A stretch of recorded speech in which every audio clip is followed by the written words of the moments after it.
ದಿನಾಂಕ 27/1/2025 ಸಾಯಂಕಾಲ 5:30 ಸುಮಾರಿಗೆ ನಮ್ಮ ಪೊಲೀಸ್ನವರಿಗೆ ಒಂದು ಕೀರ್ತಿನಗರದ ಸಾರ್ವಜನಿಕರಿಂದ ಒಂದು ಫೋನ್ ಬರುತ್ತೆ.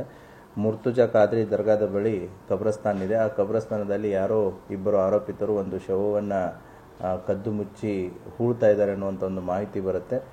ಆವಾಗ ಜಲನಗರ PSI ಮತ್ತು ನಮ್ಮ ಜಲನಗರದ ಸಿಬ್ಬಂದಿಯವರು ಅಲ್ಲಿ ಹೋಗಿ ನೋಡಿದಾಗ ಇಬ್ಬರು ವ್ಯಕ್ತಿಗಳು ಒಂದು ಶವವನ್ನು ನೆಲದಲ್ಲಿ ಹೂತಾಕ್ತಾ ಇರೋದು ಕಂಡು ಬರುತ್ತೆ. ಆವಾಗ ಓಡಿ ಹೋಗಿ ಹಿಡಿದಾಗ ಅಲ್ಲಿ ಒಬ್ಬ ಆರೋಪಿ ಶೇಖರ್ ಸೋನಾರ್ ಅನ್ನೋನು ಕೈಗೆ ಸಿಗ್ತಾನೆ. ಇನ್ನೊಬ್ಬನಾದಂಥ ಆರೋಪಿ ತಪ್ಪಿಸ್ಕೊಂಡಿರ್ತಾನೆ. ಅವನು ಯಾರು ಅಂತ ವಿಚಾರ ಮಾಡಿದಾಗ ಯಾಸಿರ್ ಕಣ್ಣೂರ್ ಅನ್ನೋಂಥ ಇನ್ನೊಬ್ಬ ಆರೋಪಿ ಕೂಡ ಗೊತ್ತಾಗುತ್ತೆ. ಸೊ ಸತ್ತವನು ಯಾರು ಅಂತ ಚೆಕ್ ಮಾಡಿದಾಗ ಅವನ ಹೆಸರು ಶಿವರಾಜ್ ಶಿರಾಳ್ ಶೆಟ್ಟಿ ಅನ್ನೋನು ಇರ್ತಾನೆ. ಈ ಅಕ್ಯೂಸ್ಡ್ ಯಾಸೀರು ಮತ್ತು ಮೃತನಾದಂಥ ಶಿವರಾಜ್ ಶಿರಾಳ್ ಶೆಟ್ಟಿ ಇವರಿಬ್ಬರು ಬಸವನಗರದ ನಿವಾಸಿಗಳಾಗಿದ್ದು ಮೊದಲಿಂದನೂ ಕೂಡ ಪರಿಚಯ ಇರುತ್ತೆ. ಆಮೇಲೆ ಇನ್ನೊಬ್ಬ ಆರೋಪಿಯಾದಂಥ ಶೇಖರ್ ಸೋನಾರ್ನು ಕೂಡ ಮುಂಚೆ ಬಸವನಗರದಲ್ಲಿ ಬಾಡಿಗೆ ಮನೆಯಲ್ಲಿ ಇರ್ತಾನೆ. ಇವನಿಗೆ ಯಾಸೀರ್ನ ಪರಿಚಯನೂ ಕೂಡ ಇರುತ್ತೆ. ಅವತ್ತಿನ ದಿನ ಏನಾಗಿದೆ ಅಂತಂದರೆ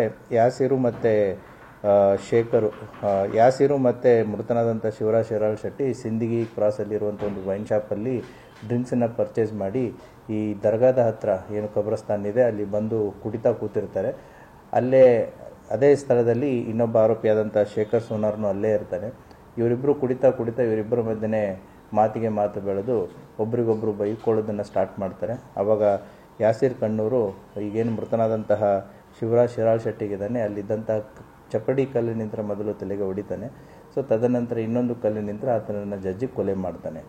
ಆಮೇಲೆ ಆ ಶವವನ್ನು ಅದೇ ಕಬ್ರಸ್ತಾನ ಇರೋದ್ರಿಂದ ಆ ಶವವನ್ನು ಅಲ್ಲೇ ಹೂಳೋದಕ್ಕೆ ಪ್ರಯತ್ನ ಮಾಡ್ತಾನೆ. ಅದಕ್ಕೆ ಈ ಶೇಖರ್ ಸೋನಾರ್ನು ಕೂಡ ಕೈ ಜೋಡಿಸ್ತಾನೆ. ಆ ಹಿನ್ನೆಲೆಯಲ್ಲಿ ಇಬ್ಬರು ಆರೋಪಿತರುಗಳನ್ನು ಈಗಾಗಲೇ ಅರೆಸ್ಟ್ ಮಾಡಿ